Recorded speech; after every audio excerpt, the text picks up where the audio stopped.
Hi ಎಲ್ಲರಿಗೂ ನಮಸ್ಕಾರ. Welcome back to my mini vlog. Shashti ಹಬ್ಬ ಇದ್ದಿದ್ದರಿಂದ ನಾವು ಸುಬ್ರಹ್ಮಣ್ಯ ಟೆಂಪಲ್ಗೆ ಹೋಗೋಣ ಅಂತ ನಮ್ಮ ಹಾಸನಲ್ಲಿರೋ ಸುಬ್ರಹ್ಮಣ್ಯ ಟೆಂಪಲ್ಗೆ ಹೋಗಿದ್ದೀವಿ. ಬಟ್ ಅಲ್ಲಿ ನೋಡಿದ್ರೆ ತುಂಬಾ ದೊಡ್ಡ ಕ್ಯೂ ಇತ್ತು. ಏನು ಮಾಡೋದು, ಇಷ್ಟು ದೊಡ್ಡ ಕ್ಯೂ ಇದೆ ಅಂದ್ಕೊಂಡ್ವಿ. ಬಟ್ ಬಂದಿದ್ದೀವಿ, ಹೇಗೂ ಹೋಗಲೇಬೇಕು ಅಂತ ಹೋದ್ವಿ. ಟೈಮ್ ನೋಡ್ಕೊಂಡು ಹೋಗ್ತಾ ಇದ್ದೀವಿ. ಹಾಗೆ ನಾವು ನಿಜವಾಗ್ಲೂ ಅಂದ್ಕೊಂಡಿರ್ಲಿಲ್ಲ ಇಷ್ಟು ದೊಡ್ಡ ಕ್ಯೂ ಇರುತ್ತೆ ಅಂತ. 1.5 hour ನಿಂತ್ಕೊಂಡು ಫೈನಲಿ ನಾವು ದೇವಸ್ಥಾನ ಹತ್ರ ಹೋದ್ವಿ. ನಾನು ನಮ್ಮ ಅಣ್ಣ ಬಂದಿರೋದು ಫಸ್ಟ್ ಟೈಮ್ ಇಲ್ಲಿ ಟೆಂಪಲ್ಗೆ.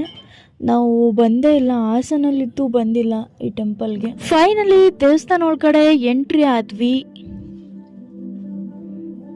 ಅಲ್ಲಿ ವಿಡಿಯೋ ಮಾಡೋಕ್ಕೆ ಬಿಡ್ತಿರ್ಲಿಲ್ಲ, ಬಟ್ ಆದರೂ ಸ್ವಲ್ಪ ಕ್ಲಿಪ್ಪಿಂಗ್ಸ್ ತೊಗೊಂಡಿದ್ದೀನಿ ಅಷ್ಟೇ. ಅಲ್ಲಿ ದೇವ್ರದಂತೂ ಫೋಟೋ ತೆಗಿಯೋಕ್ಕೂ ಬಿಟ್ಟಿಲ್ಲ. ನೆಕ್ಸ್ಟ್ ಇಲ್ಲಿ ತೀರ್ಥ ತಗೊಂಡು ನಾನು ಅಲ್ಲಿ